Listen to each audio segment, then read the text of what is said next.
Olá, muito boa noite, muito bem-vindos. Eu sou Mayra Cordeiro. Tudo bem? Boa noite, Fábio.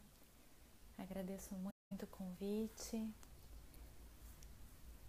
Sejam muito bem-vindos.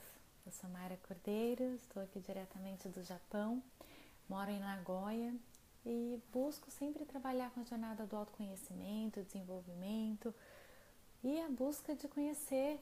Quanto mais profundo o ser humano, maior os recursos que podemos trabalhar, desenvolver. Tudo bem? Boa noite. Hoje eu estou conseguindo já ver as mensagens recebidas. Muito bacana, obrigada. Bem-vindo. Bem, aqui no Japão tem sido uma experiência muito interessante. Aqui tem todo um sistema, uma organização que funciona tanto na rede de saúde quanto na rede social, que buscam compreender o ser humano. Aqui tem muitos casos de ansiedade, os ritmos e a cobrança aqui são muito altos e eles tentam equilibrar dessa forma com o autoconhecimento, com a meditação e com o significado de uma vida. Então, entender a ansiedade como muitas das vezes, né, um recurso que nós temos e muitas vezes são alimentados pelo sistema, traz um entendimento diferenciado de ansiedade, né, e como que isso acaba influenciando na vida, no dia a dia, e é isso que falaremos aqui. Tudo bem, André? Tudo bem, Daiane? E fico super disposta, disponível para a gente conversar um pouco, saber da dúvida de vocês, né? Como que começou esse histórico de ansiedade? Até o tema de hoje é ansiedade, estar ansioso ou ser ansioso. Ninguém nasce ansioso, mas nós nos tornamos ansiosos ou temos momentos de ansiedade. E durante a nossa vida, durante o nosso trabalho, muitas das vezes nós somos requisitados a serem ansiosos. E muitas das vezes as pessoas ansiosas, elas são pessoas produtivas, então ainda assim é reforçado na sociedade, né? Então, se você é ansioso, se você preza por um futuro e você vai fazendo vários projetos, vai realizando muitas coisas, você é considerado uma pessoa de sucesso. Mas você sabe o que você está passando, você sabe o que acontece na sua vida, no seu dia a dia, você sabe o tempo que você não consegue dormir, você sabe as sensações físicas que você tem. Então, o que é positivo no momento que você fala, nossa, o que eu estou fazendo da minha vida? Como que eu estou? E aí que a gente começa a refletir, né? Assim, será que eu estou ansioso por esse momento? Eu quero estar ansioso ou eu me tornei realmente uma pessoa ansiosa? E isso já tem um padrão que repete, que acontece, que já é praticamente automático. Então, você se sente ansioso ou você é ansioso? Como que você sente hoje a sua vida em relação à ansiedade? A ansiedade, ela é um padrão que vai fazendo o nosso corpo se movimentar de forma mais acelerada. É como se você entrasse numa corrida e você começasse devagarinho. E aí você vê o ponto final lá na frente. E você vai nesses passos. E aí você começa a ver as coisas acontecendo. Ou as pessoas passando, mas não é só as pessoas, mas o tempo passando. E aí você começa a se sentir ansioso. Boa noite, tudo bem, Júlio César? E você começa a se sentir ansioso. Será que eu estou perdendo tempo? Olha o tanto de coisas que eu tenho para fazer. Como que eu vou me organizar? Será que eu estou fazendo o meu melhor? Será que eu estou fazendo o suficiente? O quanto que eu posso dar de mim ainda? E você vai entrando nessa corrida. E aí você começa a entrar num ritmo que você começa a falar, poxa, qual é o objetivo dessa corrida? Eu estou correndo pelos meus objetivos, pelo meu ritmo, pela minha saúde, ou eu estou correndo por um resultado que eu não sei qual que é, né? Seja o resultado familiar, eu quero gerar uma boa renda, eu quero cuidar bem dos meus filhos, eu quero cuidar bem da minha casa. E aí você vai entrando nesse ritmo. E você depois fala, poxa, e eu? Cadê eu nesse projeto, nesse processo, nas minhas escolhas? E aí começa a se tornar ansiedade. A ansiedade é quando você começa a correr e não sabe para onde você e qual o objetivo maior dessa corrida. Então você inicia um trajeto para você, né, organizar bem a sua casa, resolver as suas coisas, atingir algumas coisas pessoais ou profissionais. E a hora que você vê, você não está comendo, você não está dormindo, você não consegue pensar, você tem falta de ar. E aí você não tem tempo. E aí essa claustrofobia, de excesso de atividades, falta de tempo e baixa autoestima é quando a gente fecha o prognóstico de ansiedade. Você está num padrão, né, na síndrome ansiosa, que é quando você não consegue sentir o espaço para você se movimentar. E quando que você está ansioso? Estar ansioso é quando você tem coisas para você resolver no seu dia a dia e aquilo te demanda uma certa preocupação. E aí você fica ansioso para resolver aquilo. E aí você começa a acelerar mais o pensamento, acelerar mais o seu comportamento, as coisas do dia a dia, e corre para levar um filho, corre para pegar a esposa, e corre para pegar a comida, e corre para fazer uma compra, e corre para chegar ao trabalho, corre para fazer um encontro com os amigos, corre. E aí você vai ficando ansioso para resolver algumas coisas. Mas quando esse padrão a curto prazo ele acontece no nosso organismo, só é liberada adrenalina. Então você está naquele ritmo de correr e fazer as coisas darem certas.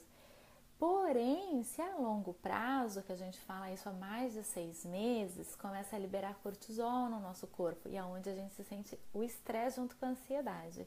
E aí é onde geram sintomas no nosso corpo, que aí é aquele sintoma de cansaço, de fadiga, de não dar conta, de sempre ter coisas para fazer, porque aí a mente fica cheia.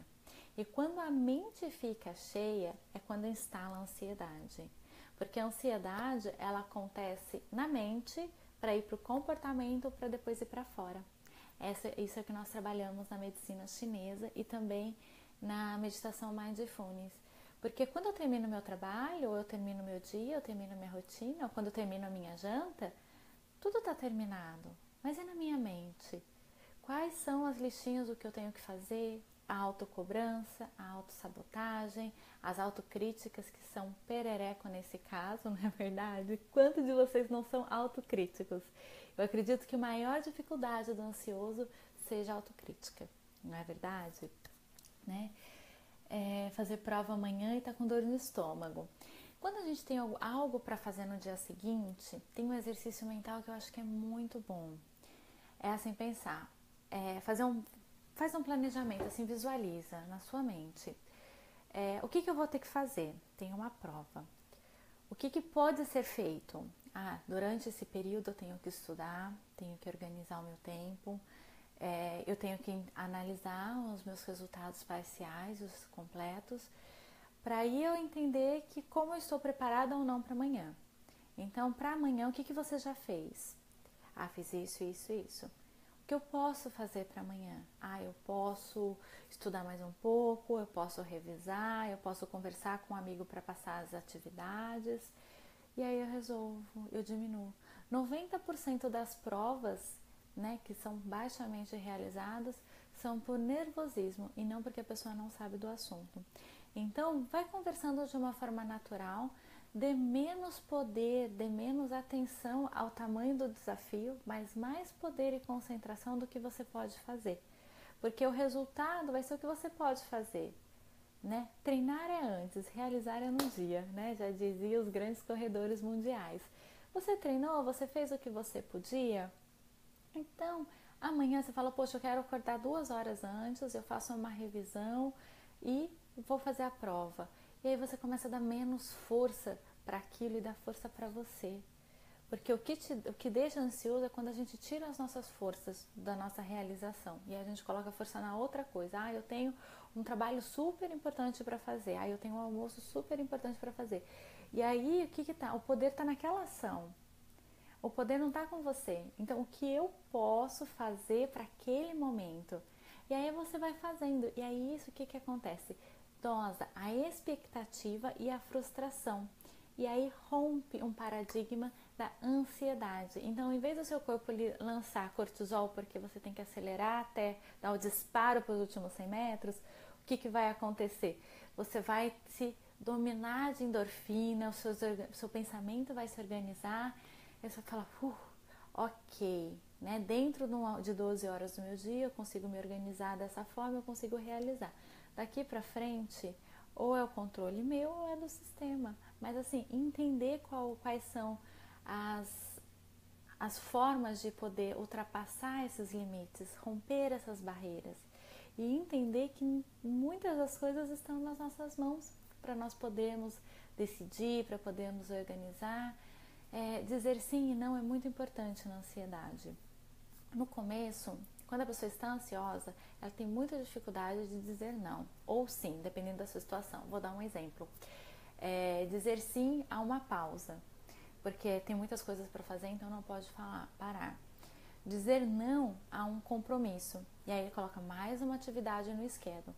Aí num dia que tem 24 horas, numa semana que só tem 7 dias, ele tem um cronograma para ser cumprido em um ano, e aí quer colocar tudo naquela semana. So sorry, você é um só, apesar de toda a luz divina, você é um só. Então assim, como que você pode organizar suas ações? Como que você pode dizer os sim necessários, os não necessários, para você ter esses intervalos? O que acontece? Que quanto menos nós dormimos, maior é o nosso nível de estresse. Quanto maior o nível de estresse, maior o nível da ansiedade. Quanto maior o nível de ansiedade, maior os sintomas. E aí você deixa de estar ansioso e se tornar ansioso, porque aí isso vira um ciclo repetitivo. E quanto mais repetitivo se torna, mais crônico se torna. E mais as áreas da vida começam a comprometer. Por um exemplo, quando você está ansioso, você compromete a sua saúde, o seu eu. Mas, porém, quando você vai aumentando o nível de ansiedade, você começa a ter dificuldade de organizar o seu lazer, de contribuir para o seu trabalho, para curtir a sua família. Então, aquilo que era só em você e que você acredita que inicialmente seja só em você, começa a interferir na sua qualidade de vida. Tá baixo? Agora tá mais alto? Fala um pouco baixo mesmo. Obrigada, Jane. Isso daí é muito obrigada. Fica com a boca dormente. Por que você pode ficar com a boca dormente? Todas as nossas informações ela vai para o cérebro, né? Então, muitos dos nossos sintomas são superiores, né? Então, imagina, aquela informação que vem do dedinho do pé na linha nervosa, ela sobe e vem para toda a tua coluna, das tuas mãos, que são extremamente nervadas, vão tudo aqui para sua mão e aqui para sua mente, e aquele pensamento vem naquele turbilhão. E aí, o pensamento, o que a gente fala? É um dragão que é difícil segurar, porque você pode estar quietinho, meditando, vem 1,5 bilhão de pensamentos. Você lembra até de coisas assim, nossa, do dia que eu nasci você consegue lembrar. Você fala, como que veio esse pensamento da música da Xuxa, que faz 20 anos que eu não escuto, nesse momento que eu preciso ficar tranquila. A máquina cerebral, ela é incrível e ela atua com memórias associativas, tá bom? E aí o que acontece? Aí você tá naquele ritmo, você tá quietinha, você tá trabalhando e as informações estão vindo pra cá. Principalmente hoje que a gente trabalha muito celular, computador, muito membro superior. E aí tensiona aqui. E aí pega os nervos faciais. Eu trabalho com a acupuntura, com a fitoterapia e muitos dos meus pacientes têm essa irradiação superior, né? A sensação da face, da coceira, né? Da perda de cabelo, da dor na nuca. Às vezes sensibilidade gengival. Então o que acontece? Toda essa área ela fica tão enervada, fica tão estressada que a pessoa fica assim. E ela não sente, essa musculatura ela é dinâmica, ela é desse tamanho essa musculatura aqui na boca. E você começa a pressionar e a sua boca começa a ficar dormente. Por quê? Porque você está pegando um ramo do nervo facial. Pode ficar com a língua dormente também. Você pode começar a ter espasmos nos olhos. Então começa a ferir o sistema nervoso, que aí começa a entrar num ritmo que quanto mais ansioso, maior o nível de adrenalina, maior a produção de cortisol. E aí o que acontece? Você fala, a imunidade ela é extremamente proporcional à ansiedade. Por quê? Porque quanto mais cortisol tem no meu corpo, menor é o meu nível imune, porque isso aqui gera uma reação autoimune, então ele vai atacar o meu corpo. E aí o que vai acontecer? Na medicina chinesa a gente nem fala que é baixa imunidade, é excesso de calor interno, porque quando o meu corpo está agredindo o meu organismo, ele gera uma inflamação. Tem gente que é inflamação no rosto, tem gente que é dor de cabeça, tem gente que é infecção de urina, tem gente que é tensão, é tendinite, cada um tem um sintoma. Mas é extremamente oposto ao que a medicina convencional fala, né? Que em vez de abaixar a imunidade, acontece o quê? Um processo autoimune, que aí ataca a nossa imunidade e gera um processo inflamatório ou uma agressão no nosso organismo, né? Tá bom? O que você acha? Encolhe o dedo dos pés. Os pés, como eu falei, né? O último nervinho é lá do pé. Então, conforme você não consegue se expressar em membro superior, o que vai acontecer? O membro inferior, que é o membro mais estático, ele é plano. Então, e é um membro onde as pessoas não veem o que você está fazendo. E aí você vai contraindo. Só que quando você contrai o pé, contrai a fáscia. Quem de vocês não tem fascite plantar? Muito da ansiedade tem fascite plantar, que você só vê a pessoa encolhendo o pezinho assim. Não sei se já faz parte de vocês. Coceira no corpo todo é normal? Sim, é normal. Por que é normal no corpo todo? Porque o corpo fica sensível e tem o cortisol, é uma reação autoimune. Então é extremamente enervada a nossa pele. E aí parece que tem aquelas formiguinhas andando, aí você vai coçando. E aí às vezes você encontra com alguém, aquela situação não é confortável porque você está ansiosa, não é nem por causa tanto da pessoa. E aí o seu sistema de luta e fuga, ele dispara e você fica com coceira, você fica incomodado. Você já viu quando você está conversando com alguém que você vai procurando a mão, assim? E nem às vezes é em relação a outra pessoa, mas é a postura, como a sua mente fala, olha, se proteja. E aí você fica com aquela coceira, com aquela sensação de mal-estar. E isso é super reversível. Quando você respira, aumenta a oxigenação e a nutrição do seu corpo. E diminui a percepção visual, porque assim, quando a gente sente que está em perigo, o nosso sangue ele vai para a periferia. E aí aquele sangue fica coçando, fica borbulhando.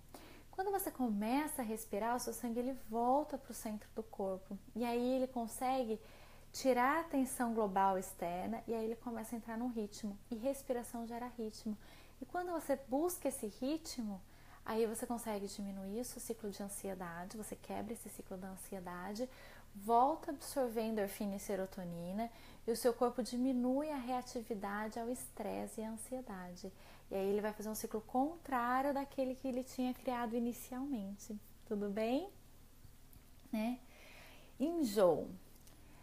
O enjoo, o que acontece? O nosso corpo ele é metabólico. Eu vou falar isso porque é muito da linha que eu trabalho. E aí, se você começa a ficar ansioso, o que você faz? Você começa a gerar uma compressão externa e o seu corpo começa a liberar algumas enzimas, né? E principalmente se o seu sistema gástrico for sensível. Cada um tem um sistema mais sensível. Tem gente que é o sistema respiratório, tem pessoas que são sistemas gástricos, tem gente que tem até diarreia, para você ter uma ideia. E aí o que acontece? Se essa região da pessoa, se ela tem dificuldade de digerir algumas situações, começa a liberar enzimas gastrointestinais no estômago. E aí aquilo vai formando um bolo, vai formando uma acidez, vai sendo desconfortável, e aí a pessoa tá conversando, ela fica ansiosa, vai gerando aquela gastrite. E que é a gastrite nervosa, na verdade, né? Que é quando é excesso de química no organismo, ele tem uma baixa resposta metabólica e aquilo fica um bolo, um fermento, né? E aí começa a acender, aí começa a voltar como esofagite, como dor de garganta. Às vezes a pessoa sente aquela bolinha de gato aqui em cima. Ou às vezes fica tão ácido que a pessoa pode ter hemorroida, né? Porque aí contrai tanto, inclusive as vias anais, que gera uma inflamação.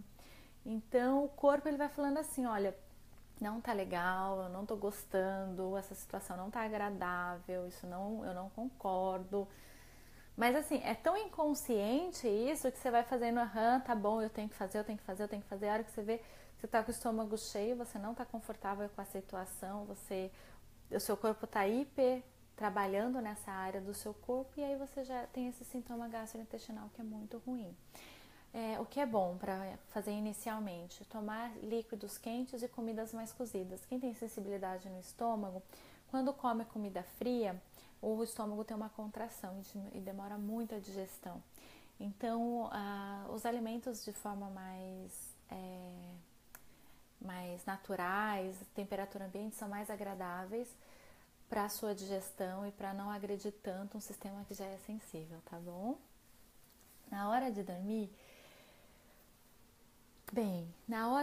eu acredito que seja o maior dilema das pessoas ansiosas, porque é quando o corpo para e a mente ela começa a trazer os problemas mesmo, né? Aquelas coisas. E como eu falei, a dificuldade de falar sim e não, ele sobrecarrega muito o corpo.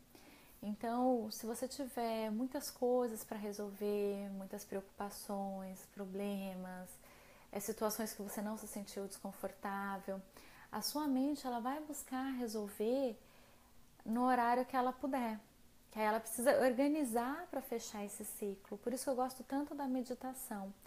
Porque aí ela vai tentar fechar esse ciclo. E enquanto esse ciclo ainda estiver aberto, ela ainda vai trazer para você. E na ansiedade é espontâneo isso. Porque é como se ficasse um monte de casinhas abertas, portas abertas.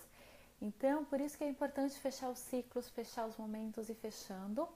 Porque aí dessa forma, o que acontece? Diminui os excessos de pensamentos que vêm. Então, por exemplo, você fala assim, olha, hoje eu tenho que fazer uma compra no supermercado, eu tenho que lavar a roupa, eu preciso pagar a menina, preciso fazer nananana. E aí tá tudo aquilo lá. Se você não concluir e sentir concluído, por exemplo, nossa, eu fiz no supermercado, eu adoro lista, que aí você risca, ok, eu fiz, perfeito, toma um copo d'água, que aí sua mente fala, opa, fechou um ciclo.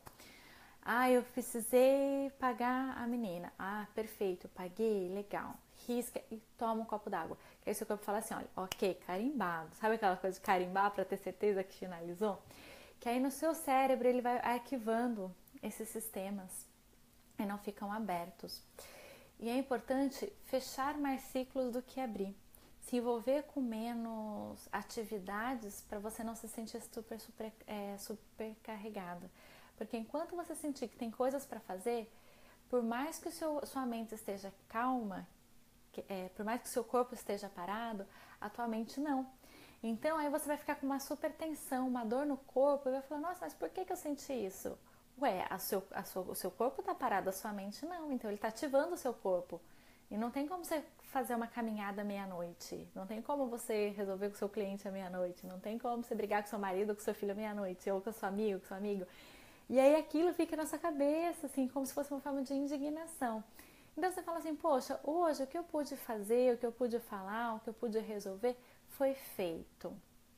Aí você escreve assim, o que você vai poder fazer a curto e a longo prazo? E aí você vai escrevendo, né? Vai fazendo essa programação. E aí aos poucos você vai concluindo. Não inicie um projeto sem ter concluído um. Porque senão você vai sentir sempre que você vai estar de mão vazia. E aí isso vai te gerar ansiedade e frustração, tá bem? Existem várias linhas terapêuticas, existem vários tratamentos, existem vários remédios. Quando que faz efeito? Depende muito de cada um. Tem pessoas que elas iniciam um remédio e tem efeito, tem pessoas que são no primeiro mês, tem pessoas que são nos primeiros 3 meses, tem pessoas que têm que adaptar a medicação, por isso, né, ou a terapia, então tem que várias vezes ir adaptando a isso. E o mais importante que eu digo, sentem uma semana e escrevam tudo aquilo que está passando na sua cabeça e veja do que você está precisando desapegar, né? Quais são os problemas ou atividades ou schedules ou comportamentos que você pode reduzir na sua vida para o remédio fazer efeito. Porque o remédio, o que ele vai fazer? Ele vai parar essa construção excessiva de pensamentos, esse comportamento e essa sintomatologia acentuada, não é? A fibromialgia é quando a pessoa ela está tão sobrecarregada, o corpo está tão em atividade que não consegue retornar à forma basal, não consegue entrar no relaxamento. Então é como se a pessoa trabalhasse 24 horas fisicamente e mentalmente.